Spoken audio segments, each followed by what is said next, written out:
CGPSC mains में 2014 में history के पोर्शन से पूछा गया था। विजयनगर राज्य की संस्कृति उपलब्धि क्या थी? What were the culture achievement of the Vijayanagara kingdom.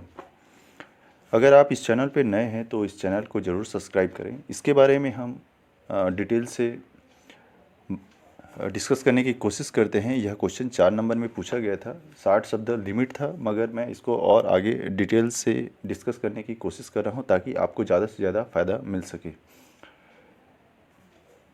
Vijayanagar राज्य की संस्कृति उपलब्धि क्या क्या थी, उसको विस्तार से जानने की कोशिश करते हैं। विजयनगर राज्य जो 14वीं से 17वीं शताब्दी तक दक्षिण भारत में फला फूला समृद्ध हुआ, भारतीय संस्कृति और भारतीय इतिहास पर एक अमिट छाप छोड़ती है। अपने शासकों के संरक्षण में विशेष रूप से कृष्णदेवराय और अच्युत देव राय के शासनकाल के दौरान साम्राज्य में कला, साहित्य, वास्तु कला और अन्य संस्कृति प्रयासों का उल्लेख विकास देखने को मिलता है। विजयनगर राज्य की बहुमुखी संस्कृति उपलब्धि के बारे में स्टेप बाय स्टेप अब चर्चा करने की कोशिश करते हैं। पहले नंबर 1 आर्किटेक्चर, वास्तुकला।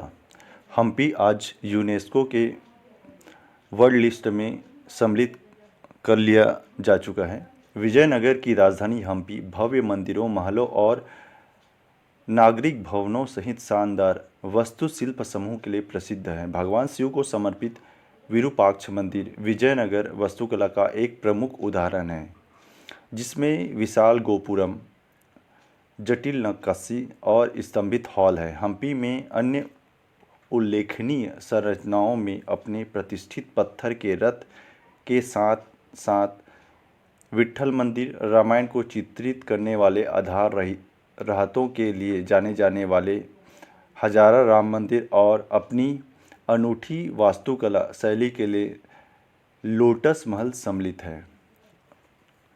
नंबर 2 मंदिर।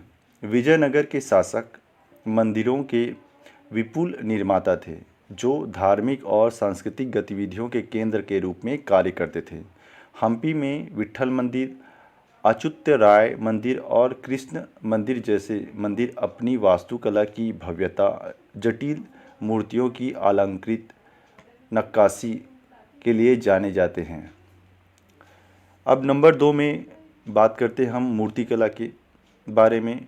प्रतिमा विज्ञान, स्कल्पचर कैसे कैसे वहाँ पे बने। विजयनगर की वास्तुकला साम्राज्य के संरक्षण में फली फूली, जिसमें हिंदू देवी देवताओं, पौराणिक कथाओं और सहाई चित्रों को उत्कृष्ट शिल्प कौशल के साथ दर्शाया गया। हम्पी और अन्य विजयनगर स्थलों की मूर्ति उच्च स्तर के तकनीकी कौशल और कलात्मक चालाकी को प्रदर्शित करता है, जो अभिव्यक्ति और आंदोलन की बारीकियों को दर्शाने का कारण बनता है।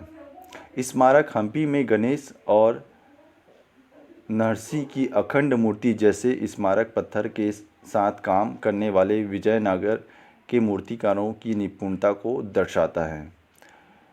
नंबर 3 लिटरेचर में बात करते हैं, साहित्य कला में बात करते हैं। तो साहित्य संस्कृति।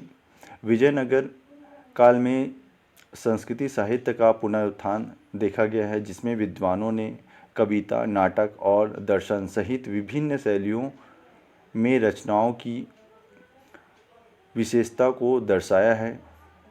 व्यास तीर्थ, दासकुट हरिदास और स्वयं कृष्णदेव राय जैसे उल्लेखनीय साहित्यकार हस्तियों ने भक्ति, भजन, महाकाव्य और दरबारी कविता की रचना करके संस्कृति साहित्य में महत्वपूर्ण योगदान दिया है। कन्नड़ साहित्य। विजयनगर युग के दौरान कन्नड़ साहित्य को खूब बुलंदियां मिली और वह खूब फला फूला। साम्राज्य क्षेत्रीय भाषाओं और साहित्य के संरक्षण के रूप में कार्यरत हमेशा था। पुरंदरदास और कनकदास जैसे संत कवियों के नेतृत्व में हरिदास आंदोलन ने अपनी भक्ति गीतों और दार्शनिक रचनाओं से कन्नड़ साहित्य को समृद्ध बनाया। नंबर 4 संगीत और नृत्य। कन्नड़ संगीत। विजयनगर दरबार कन्नड़ संगीत के संरक्षण का केंद्र था, जो शास्त्रीय संगीत परंपराओं के विकास का पोषण करता था।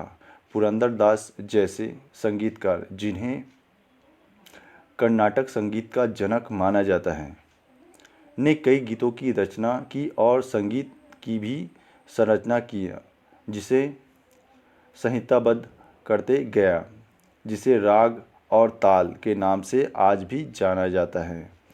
नृत्य शैली विजयनगर काल में नृत्य का विकास हुआ, जिसे भरतनाट्यम, कुचिपुड़ी और कथकली जैसे विभिन्न शास्त्रीय नृत्यों के रूप में विकसित आगे चलकर हुआ, जो एक प्रमुखता को दर्शाता है। साम्राज्य के शासक और कुलीन लोग नृत्य की संरक्षक थे, नृत्य परंपराओं के विकास का समर्थन करते थे और मंदिर और शाही दरबारों में प्रदर्शन को प्रत्योजित करते थे।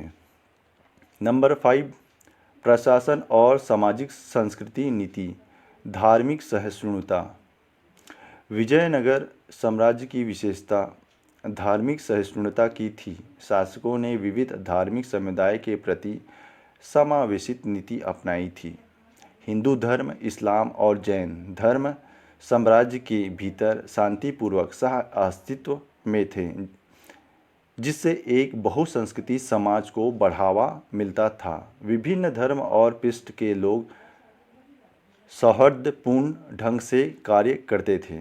जल प्रबंधन और बुनियादी ढांचा। विजयनगर के शासक ने कृषि और शहरी विकास को समर्थन देने के लिए जलाशय, टैंकों और नहरों के निर्माण सहित नवीन जल प्रबंधन प्रणालियों को भी लागू किया था। इन बुनियादी ढांचागत परियोजनाओं ने शहरी केंद्रों के विकास को सुविधाजनक बनाया और साम्राज्य की समृद्धि सुनिश्चित की। परंपराएं। विजयनगर राज्य की संस्कृति उपलब्धि आधुनिक भारत में गूंजती रही, जो क्षेत्र की कलात्मक, साहित्य और स्थापत्य परिदृश्य को आकार देती है। विजयनगर कला और संस्कृति की विरासत साम्राज्य की स्थायी प्रभाव और एक जीवंत और बहुदलीय समाज को बढ़ावा देने में महत्वपूर्ण भूमिका का प्रमाण देता है। अंत में निष्कर्ष के रूप में कहा जा सकता है कि विजयनगर साम्राज्य भारतीय इतिहास के इतिहास में सांस्कृतिक, जीवंत और कलात्मक उत्कृष्ट के प्रतीक के रूप में खड़ा हुआ है, जो इतिहास के पन्नों में आज भी दिखता है और आज भी हम उसे एक सांस्कृतिक इतिहास के रूप में जानते हैं, जो अपने समय में अपनी संस्कृति और विस्मयकारी वास्तुकला, चमत्कारों और मूर्तिकला उत्कृष्ट कृतियों से लेकर अपनी समृद्ध साहित्यिक परंपराओं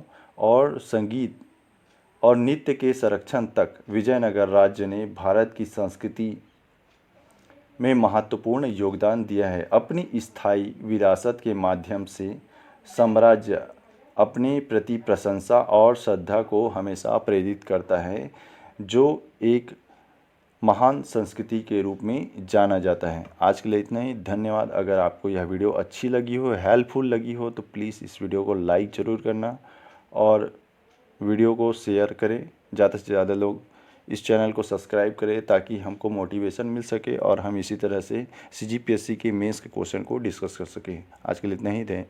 थैंक यू।